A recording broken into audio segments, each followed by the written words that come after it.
Si je te dis Aphrodite, tu penses à une femme magnifique qui gère la beauté, l'amour, le plaisir, la procréation, dont la peau est d'une blancheur à faire rougir Colgate, dont le regard brille autant que les reflets du soleil sur l'eau, un regard encadré par une longue chevelure semblable à une cascade d'or, une femme dont les formes sont généreuses et tout simplement parfaites. Une femme dont on dit que l'orage s'éloigne de son chemin, que les fleurs poussent sous ses pas, et qu'une lumière radieuse éclaire. Eh ben oui, on la voit souvent représentée d'ailleurs avec une couronne de fleurs dont le parfum la suit partout, de même que divers animaux comme des colombes, tourterelles, lièvres, cygnes, oies, béliers et d'autres encore, qui tirent le char sur lequel elle se tient. Tu te dis sûrement, avec une introduction pareille, je t'embarque pour une histoire remplie d'idylles amoureuses qui finissent bien. Eh ben oui, mais non. Bienvenue dans Mythologie grecque décomplexée, serre-toi un verre et installe-toi, je te raconte l'histoire de la divinité du jour, Aphrodite. Tout commence à partir des testicules d'Ouranos. Tu vas me dire oui, on est tous sortis d'une paire de testicules.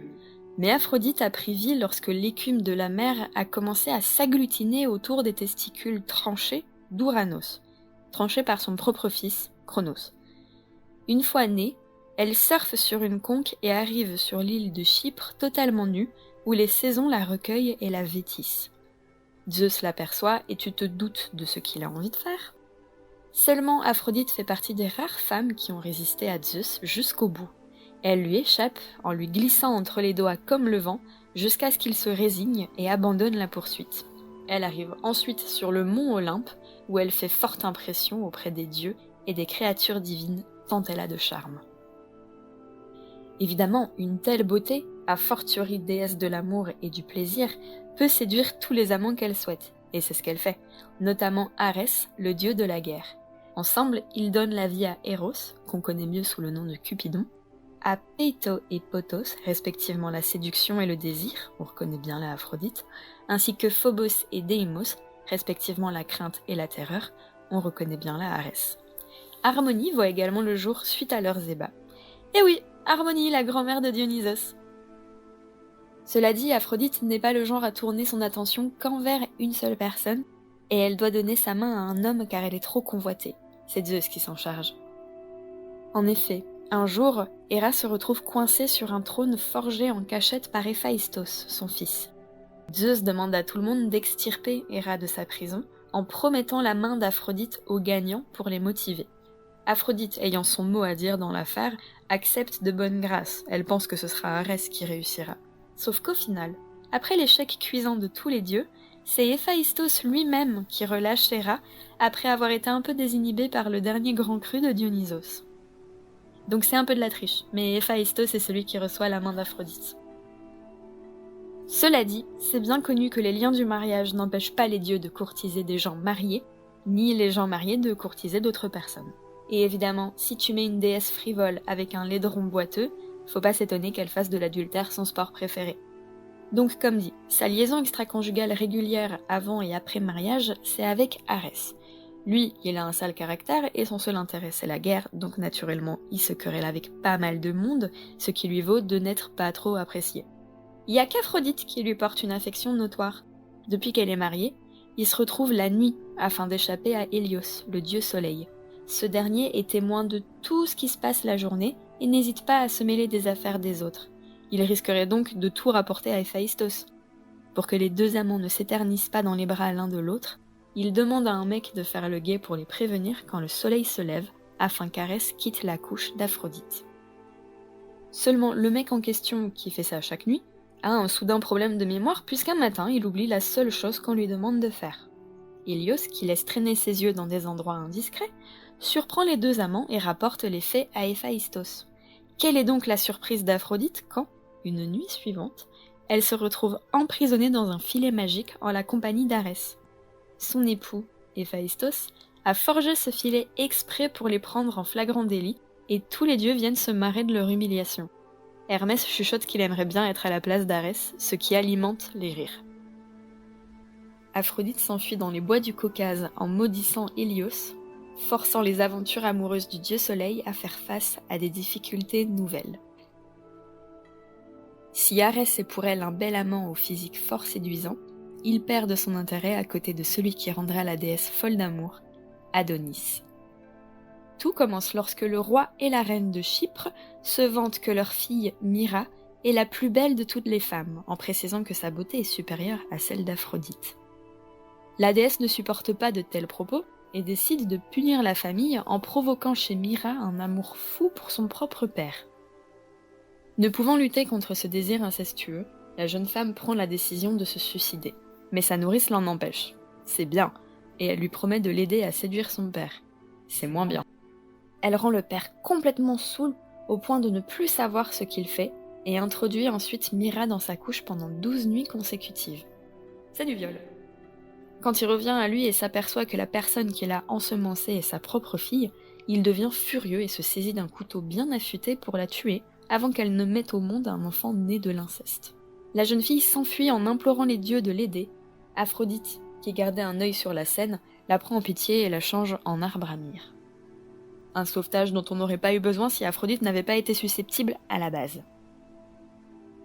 Adonis naît de l'écorce de Mira, car le bras de son père était déjà lancé dans un bon coup de couteau lorsque la jeune femme s'est transformée, ce qui fait qu'au final, la lame a fendu le tronc de l'arbre. Aphrodite, qui observe toujours le spectacle qu'elle a provoqué, tombe immédiatement sous le charme d'un si beau nouveau-né. Mais Cinyras, le père, ne veut pas d'un fils/petit-fils, et son envie de meurtre ne s'arrête pas là. Il veut également tuer Adonis qu'il considère comme une abomination.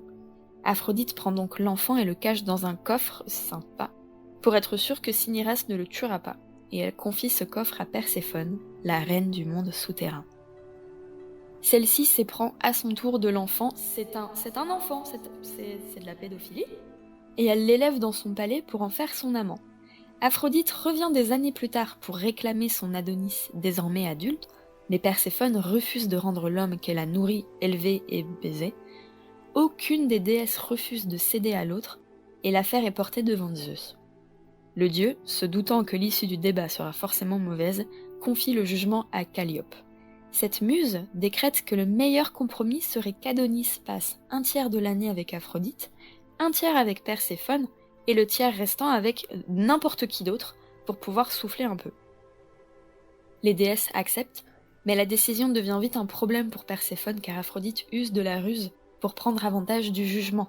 En effet, elle se plie en 4 pour plaire à Adonis, mais surtout, elle porte une ceinture d'or qui provoque en n'importe quel homme un désir intense envers celle qui le porte. Ainsi, le tiers de l'année où le jeune homme peut voir qui il veut, en fait il le passe avec la déesse de l'amour. Ensemble, ils ont 2 enfants, un garçon nommé Golgos et une fille nommée Béroé. Le tiers de l'année où il descend aux enfers où Perséphone l'attend, il y va quasiment à reculons, ce qui n'échappe pas à la jeune femme. Elle comprend les manigances d'Aphrodite et devine que l'amour que lui portait jadis Adonis ne sera pas ravivé. Alors elle file voir Arès et elle lui raconte tout. Le dieu de la guerre ne supporte pas de ne plus occuper la première place dans le lit d'Aphrodite et envoie un sanglier empaler le jeune homme. Aphrodite pleure longtemps Adonis et puis décide que puisqu'elle n'aura pas le fils/petit-fils, elle aura le père/grand-père. Elle retourne donc au royaume pour courtiser Cinyras, qui répond à ses avances malgré le fait que c'est sa faute à elle s'il s'est fait violer par sa fille plein de fois, et que sa fille a fini en arbre, et que les sœurs de sa fille font le trottoir avec des étrangers. Ok, mais il répond à ses avances, c'est le plus important. Donc on a Arès, Cinyras, mais si on revient bien en arrière, alors qu'elle vivait encore dans la mer avant même d'arriver à Chypre, Aphrodite, elle avait déjà développé de forts sentiments pour quelqu'un d'autre, Néritès, une divinité dont on dit qu'il est vraiment d'une très grande beauté. Elle voulait que Néritès l'accompagne sur le mont Olympe et lui donne des ailes dans cet objectif. Mais comme lui il refuse et qu'il veut rester dans la mer, elle le transforme en coquillage pour le punir. C'est à Eros, donc à Cupidon, que les ailes ont été remises. Oui, si tu as bien suivi, tu te dis « Mais quoi? Mais Eros, il n'est pas une fois qu'elle est sur l'Olympe avec Arès? Mais comment ça se fait? Pourquoi il est déjà là ?» Eh ben bien joué, jeune auditeur perspicace, bien joué. Je te réponds comme d'habitude que les auteurs ils disent une chose et puis l'autre. D'ailleurs, Zeus, qu'elle a éconduit alors qu'elle arrivait tout juste à Chypre, s'est vengé d'avoir été tourné en bourrique en faisant qu'Aphrodite tombe sous le charme d'un mortel. Il y en a un, si beau qu'on l'aurait pris pour un dieu. Le mec, c'est un berger nommé Anchise et il vit dans la ville nommée Troie. Aphrodite, le jour où elle décide de le rencontrer, elle se met sur son 31. Huile hydratante parfumée, décolleté laissant voir le monde au balcon, collier en or 18 carats, bref, la sugar baby antique et divine. Comme les mortels et les dieux ne sont pas censés s'accoupler, enfin, cette règle est jamais trop respectée, Aphrodite se change en humaine et elle mitonne qu'elle est la fille du roi de Phrygie et qu'Hermès l'a amenée à Anchise. Elle dit que la volonté des dieux, c'est que les deux jeunes gens doivent s'épouser. Pas besoin de te dire que le berger n'exprime aucun contre-argument face à cette femme irrésistible qui de plus dit être sa zouze promise par les dieux. Ils vont donc chez lui faire ce que font deux adultes qui s'aiment. Seulement le lendemain, Aphrodite révèle son identité divine et lui dit qu'elle est enceinte. Elle lui fait promettre que jamais, au grand jamais, il ne révélera que la mère de son futur fils, aîné, est une déesse. Pas son fils aîné parce que ce serait le plus grand d'une fratrie, aîné parce que c'est le prénom du fils, ok ? Anchise promet de tenir sa langue, mais celle-ci se trouve rapidement dénouée par l'alcool. Il laisse entendre, un soir de beuverie, qu'il a goûté la blancheur des bras de la déesse de la beauté. Zeus entend Anchise se vanter malgré la promesse qu'il a faite, et heureusement qu'Aphrodite surveillait la scène car elle a pu s'interposer juste à temps entre son amant et la foudre que Zeus lui lançait dessus.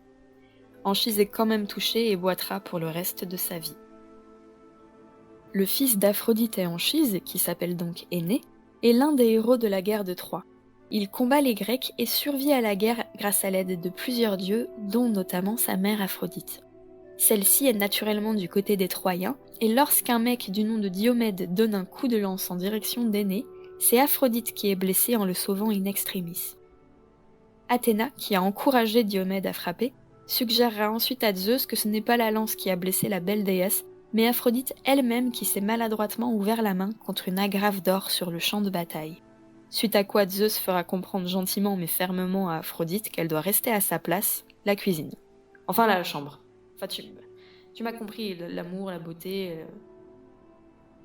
Revenons encore en flashback, lorsqu'Aphrodite et Arès sont pris au piège par le filet d'Héphaïstos. Hermès, entouré des autres dieux de l'Olympe, lance qu'il aimerait bien être à la place d'Arès. Les autres prennent peut-être ça pour une blague sur le coup, mais lui il est sérieux. Et plus tard, les deux dieux donnent naissance à Hermaphrodite, un homme dont le corps présente des caractéristiques masculines et féminines et dont les parents ne sont pas allés chercher le prénom bien loin. Il est d'une beauté qui a rendu une nymphe dingue de lui. On sait pas grand-chose, si ce n'est qu'il a peut-être une extravagance mentale incomprise. Un jour, alors qu'ils se baignent dans une fontaine, ils font chacun un souhait. La nymphe demande à ce que leur corps fusionne et ne fasse plus qu'un, ce qui n'est pas très sain. Et Hermaphrodite exprime le vœu que chaque homme qui viendra se baigner dans cette fontaine perde la moitié de son sexe, ce qui n'est pas très sain. Au tour de Poséidon, le grand dieu des océans, de connaître lui aussi les étreintes d'Aphrodite. Sûrement parce que la belle déesse lui était reconnaissante d'avoir négocié avec Héphaïstos sa libération, et celle de son amant. Dionysos également a droit à une ou deux sauteries entre ses voyages, mais Héra, cette femme charmante, en voulait encore à Dionysos d'exister tout simplement, même si c'est lui qui a convaincu Héphaïstos de la libérer. Elle désapprouve l'union du dieu de la vigne et de la déesse du plaisir et jette sur leur fils, Priape, une malédiction qui le rend moche. Tu vas me dire, et Héphaïstos dans tout ça ? Bah écoute, je sais même pas si elle a consommé son mariage. Je pense en tout cas avoir lu quelque part que oui, mais impossible de remettre la main sur cette source. Ce que je sais en tout cas, c'est qu'ils ont pas d'enfants. C'est pas grave entre guillemets, puisque elle, de son côté, elle en a eu plein des enfants, avec plein d'hommes dont elle a fait des parents, tu l'as compris. Aphrodite, c'est une déesse qui inspire l'amour et l'envie, une déesse séduisante et séductrice, une femme qui aime éperdument, au moins autant qu'elle juge et méprise. Quoi ? Ouais, tu m'as bien entendu. Tu pensais quand même pas que j'allais te parler de quelqu'un pour qui tout va bien ? Mais non, tu sais bien que l'amour et l'affection ça va de pair avec l'envie, la jalousie, la trahison, la douleur. Et que tout ça sera abordé dans la suite de cet épisode, j'ai nommé Aphrodite, coup de cœur, coup de pute. Entre parenthèses, beaucoup. En tout cas, j'espère que ce premier épisode sur la divinité du jour t'a plu, et que tu comptes t'abonner pour ne pas louper la suite qui s'avère juteuse et pleine de fils de puterie. C'était Margot pour te divertir. À la prochaine!